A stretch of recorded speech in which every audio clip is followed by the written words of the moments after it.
Okay, start there. This is the hook. Yeah, just pan down. Okay, today we're talking about the 3 things that we do every day in marketing that got us from $500 to blah, blah, blah, blah. We're almost at $20 million a year now. We're just a couple of steps away. And I was thinking about this in the shower, and I was thinking, if I could boil our actions down into 3 things with marketing, what would those 3 things be?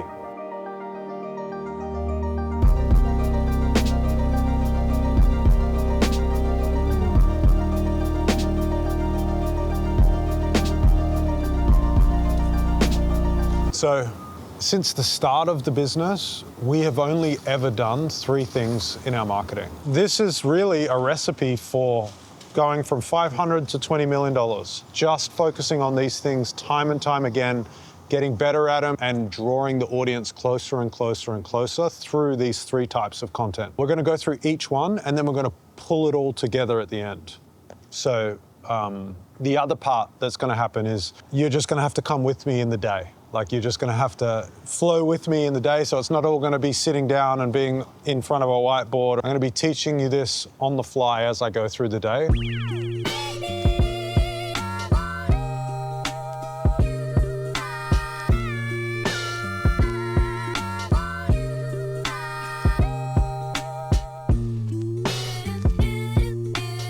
So you're gonna sell me this record player later, huh? Well, I'll try.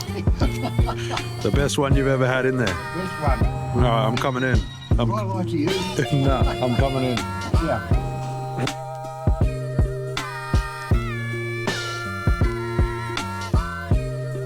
So what we're looking at here is the state-of-the-art diagram of a calendar month. Your marketing strategy, whatever you're doing, no matter how small you are or how big you are, you're gonna have to fill these days with content.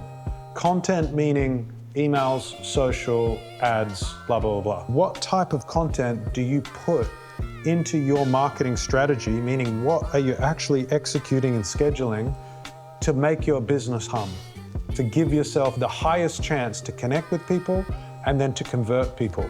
That's what we're talking about.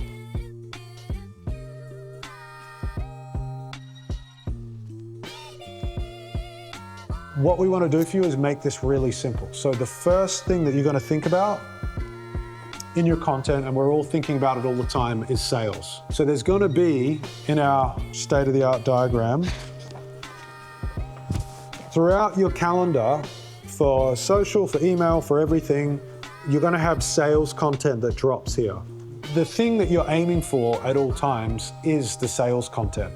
It's not what you're doing the most of, but it's always what you're leading up to, because that's when you're profiting off the relationship that you're building. You want to keep this stuff as simple as possible. Percentage off, free shipping, buy one, get one, bundle and save, dollar amount off.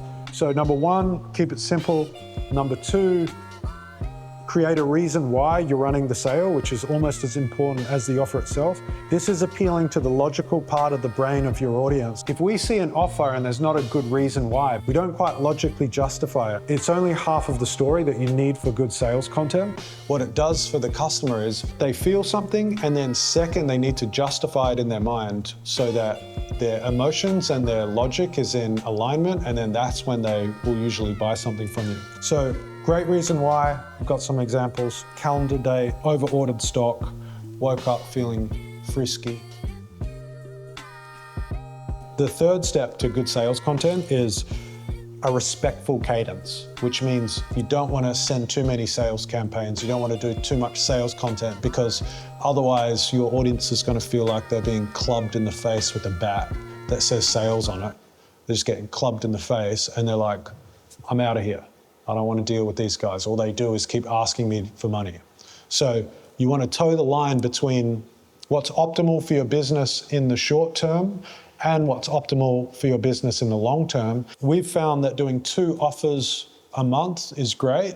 You have offer, reminder, and then you're not going to do another one until down here. What do you put in here? Like, what type of content do you put throughout the rest of the time in the calendar so that you can build relationship? And I think the easiest way to do that is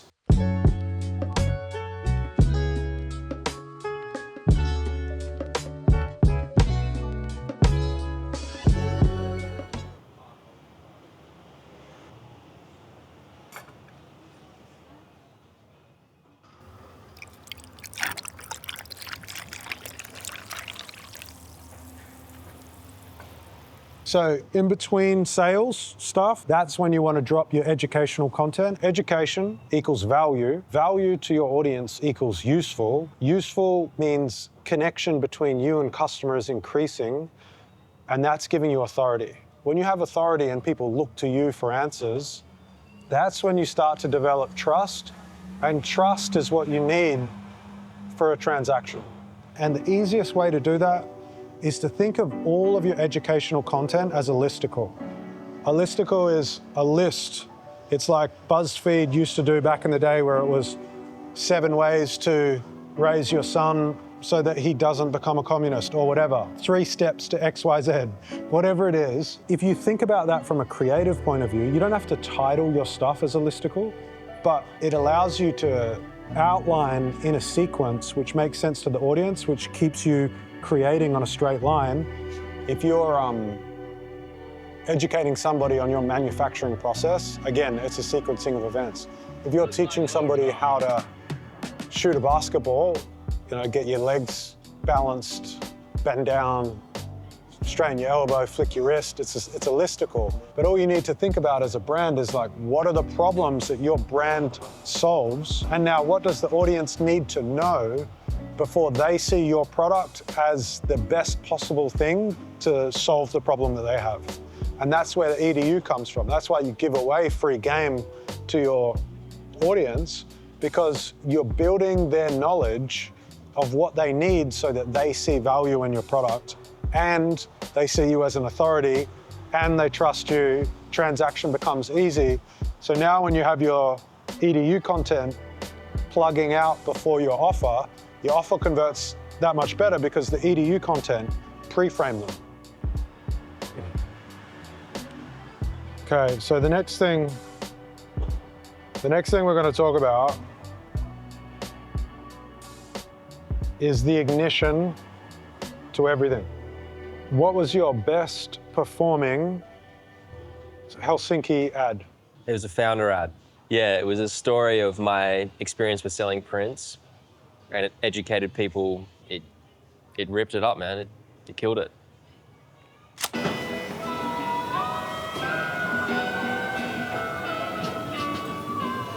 What's up, Big G? Hey.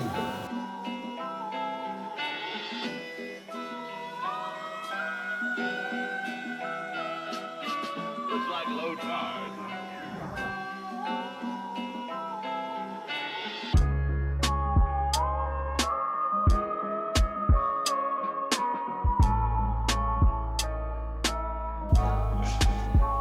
Mark's saying that it's a tax write-off. See ya? Yep. Thanks very much. Yeah. Cool. Next time we'll do next time we'll get a 2-minute section of you. I'll just ask you some questions about running the business.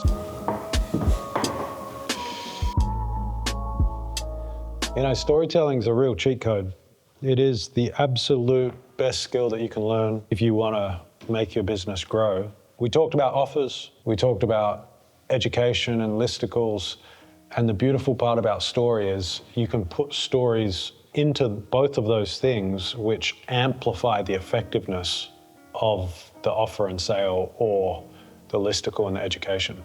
So having said that, I'm just going to give you a little rundown on how to tell a story. When I was studying screenwriting, I did a masterclass from Aaron Sorkin, and he taught me that story is just 3 things. It's intent, obstacle, and resolution. What we do is we have our big mission in the future, which is our overall brand narrative. That's the TV series as a whole. And then anytime we send an email or anytime we send a piece of content or even an ad, that's an opportunity for us to tell a story as it relates to our mission of solving these problems for these people. The way that I've broken down intent for you to steal and for you to get right away is you can say a phrase like, we set out to give you XYZ. That XYZ might be natural hair products. Whatever that mission is, we set out to do XYZ is the intent. The next phrase is, but this annoying thing got in the way. That's the conflict, that's the obstacle. You set out to do a bikini brand, but when you got overseas, you realized that things were too expensive. So then we get into resolution. So we had to sacrifice X, Y, Z. Are you following or is this off? Yeah. Yeah. So we had to sacrifice A, B, C because giving you X, Y, Z is so important to us. Now, these are the stories you just tell time and time again. Before we go, Jumps, get an over shoulder of this, but just know that I've got the basics of story here, and then I've got like some building blocks of story. I'm not going to go into them because it's out of the scope of this video, but you can just see the building blocks that you can use in your stories: brand values, mission, product values, enemies. If you think about these things and you double click into them for yourself, you'll start to mine for resources that will be the building blocks of your stories moving forward.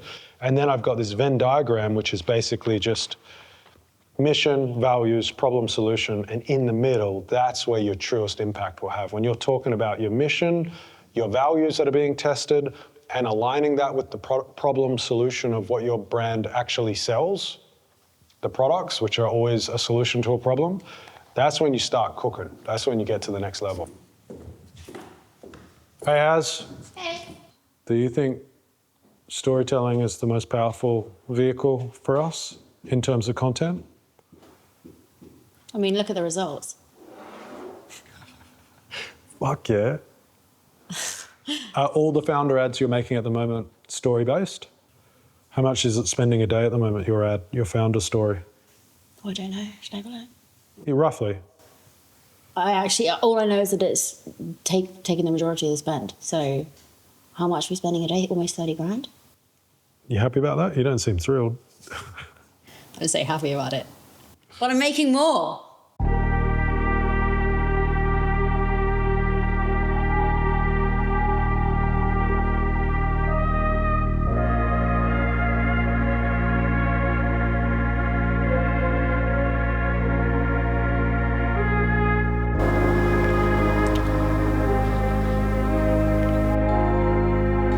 Okay, so now we're going to wrap it all up. You know, what you want is the glue to wrap up the sales, the listicles, and the stories.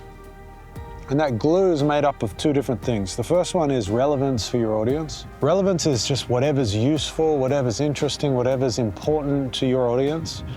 The next part of the glue formula is this story that you're telling bringing people closer to your brand and your product. And if you're doing all of those things, it just becomes a matter of repetition. So you want to get out your little calendar thing and you want to think about maybe doing 2 specific offers a month.